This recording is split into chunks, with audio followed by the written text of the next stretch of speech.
Buenas tardes, tengan ustedes un buen día. Y pues continuamos ahora con el libro de los Hechos, pero en el capítulo 21.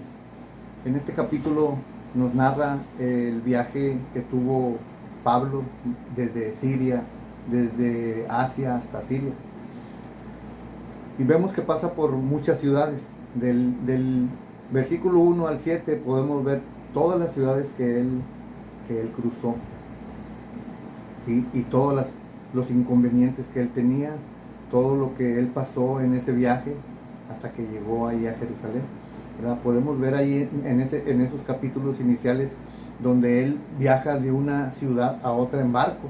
Sin embargo, había ocasiones en que no había barcos, pero Dios lo proveía. Se embarcaban en uno, se subían a otro y así hasta que llegó a Jerusalén. Pero en este transcurso sucedieron muchas cosas.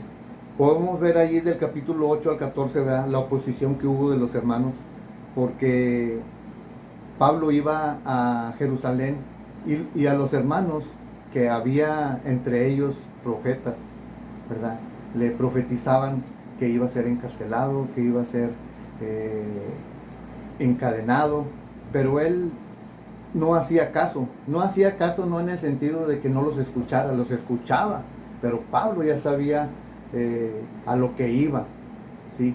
Pero los hermanos tenían ese sentir en la carne, pero el Espíritu le había dicho a Pablo de que iba a padecer, ¿sí? Entonces Pablo en ese viaje encontró mucha oposición de sus hermanos. ¿Por qué una oposición?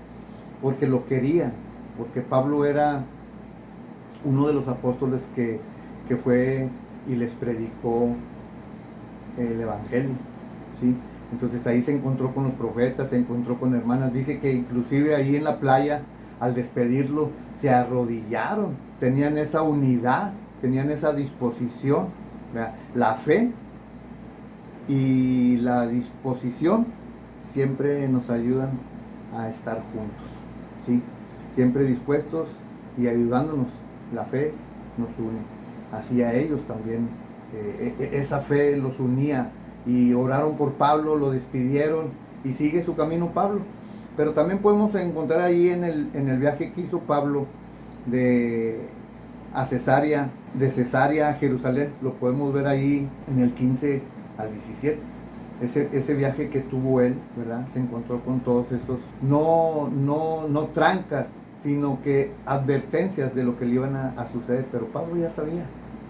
Delante del tribuno, delante de la gente, en el púlpito, siempre glorificaba a Dios. Y él dijo, menos estas cadenas, ¿verdad?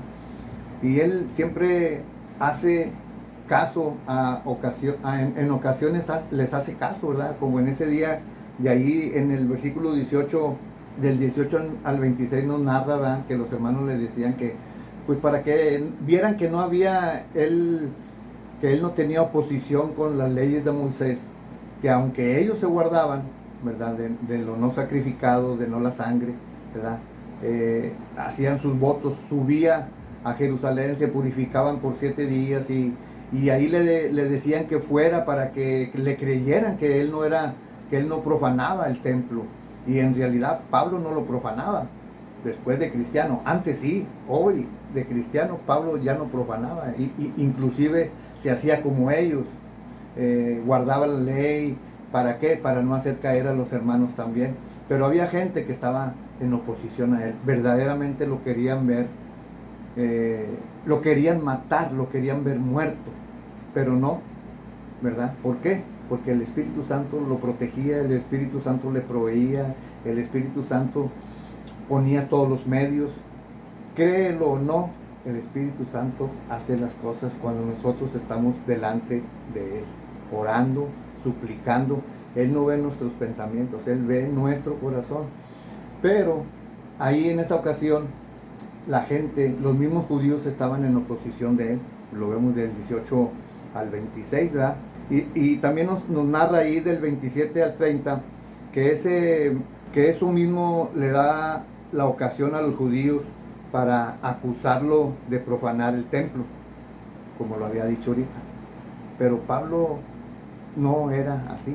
Pablo era, delante de la ley, era recto, hacía las cosas como se debía, ¿sí?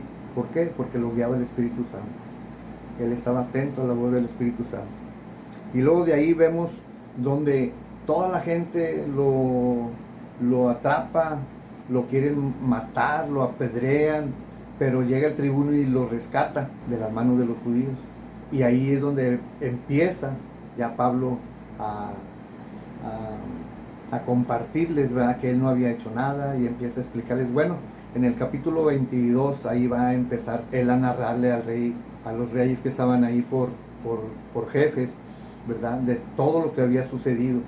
Pero en esta ocasión quiero hacerles una observación, porque desde el principio dice que cayó el poder del Espíritu Santo. Hasta ahorita tenemos el poder del Espíritu Santo, ¿verdad? Nosotros siempre debemos de estar siempre dispuestos y ayudarnos, porque la fe nos une. La esperanza nos une y nos conecta, y el amor nos sana.